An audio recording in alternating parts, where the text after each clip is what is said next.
for Digpin Digital Photography. I was asked to produce a series of images, all linked in, and do several other mini tasks, little things like that. So basically, I'm just going to tell you about what I wanted to achieve. Did I achieve it? And in the end, summarise what I'd done. So basically, my aims for the course were to improve my photography skills of the art. Digital photography. I'd done darkroom photography before, so I'm quite good at that.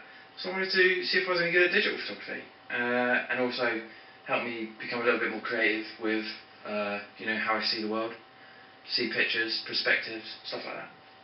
So basically,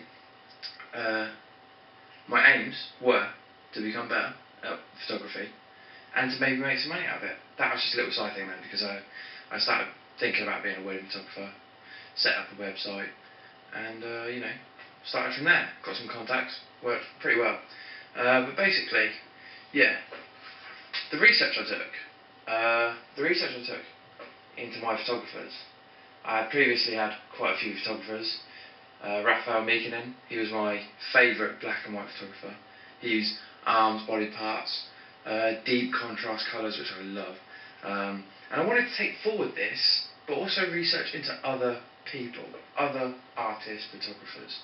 So I looked at J. Grant Britton and his ability to use action shots and how to capture action shots. I'd done a bit of sporting photography previously, however, I found it quite hard due to the camera I had and lack of experience doing photography.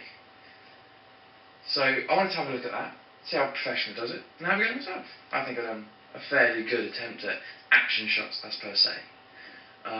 Other people I looked into was John Fink. He was an interesting person to look at, and Bruce Gilden. These are both photojournalists and documentary journalists.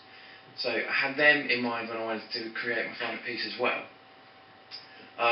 Another person I really enjoyed looking at was Matt Stewart. Matt Stewart took birds, for example, pigeons, and the perspective he chose for them was so to make them look like they were part of society.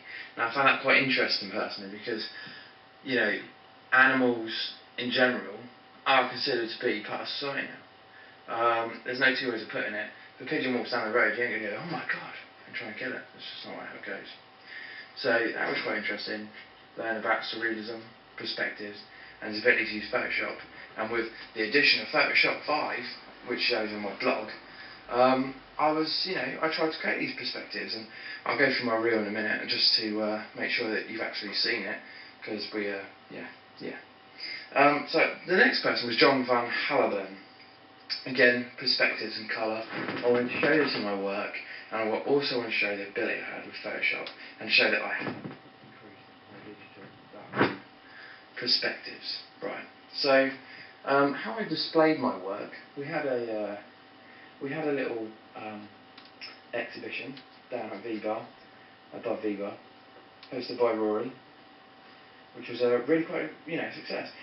Basically, the way I wanted to set up my theme, my generalised theme, was to have colour, extreme colour, and extreme perspectives. So I focused on, my theme for my piece was the effects of colour and interpretation. Yeah, that's wide, but as I see it, photography is an art, and art is about, you can be as selective as you want. Everyone's different, everyone has a different viewpoint.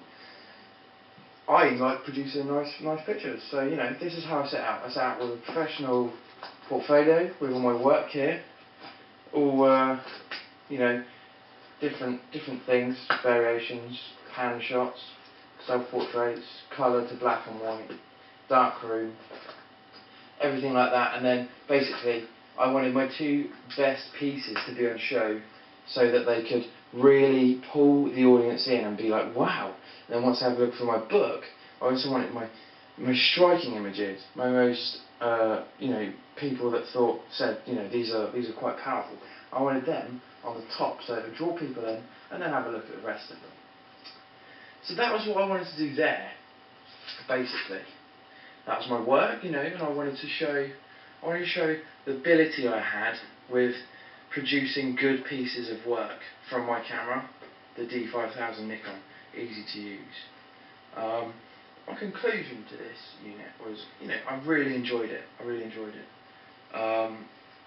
If I could go back and do it again, I don't know. I'd probably try a little harder to create the mini tasks and get really decent images, because I've done all the mini tasks created. You know, my business cards, collections, and everything like that. But I done it in a way that suited me as a photographer on my blog, because I was new to blogging, so it was all completely new. I had no idea what I was doing, and you know, I chose a way of doing it which suited me. You know, I went to Marlow Zoo, captured lots of animals. That was from my photojournalism and Matt Stewart, I believe it was. I took that from. So I took that forward, and I really enjoyed taking decent pictures of animals, because you can really pick. You capture their eyes and you capture the photo. That's from his website actually, and also generally a lot of people say that. Yeah, so I wanted to keep a theme, and my theme was colour and strikingness. Did I succeed? Well, a few people have offered money for my pieces, so in retrospect, I believe I have completed what I wanted to achieve. And did I enjoy it? I enjoyed photography. I enjoyed it. Yeah, I feel like I've come away with some serious technological advances in digital darkroom. So now I have darkroom processes and digital darkroom processes, which, you know, will allow me to not only become a better photographer, but a more studied photographer, allowing my eye to capture more things. Yeah, this has been a real joy, so thank you.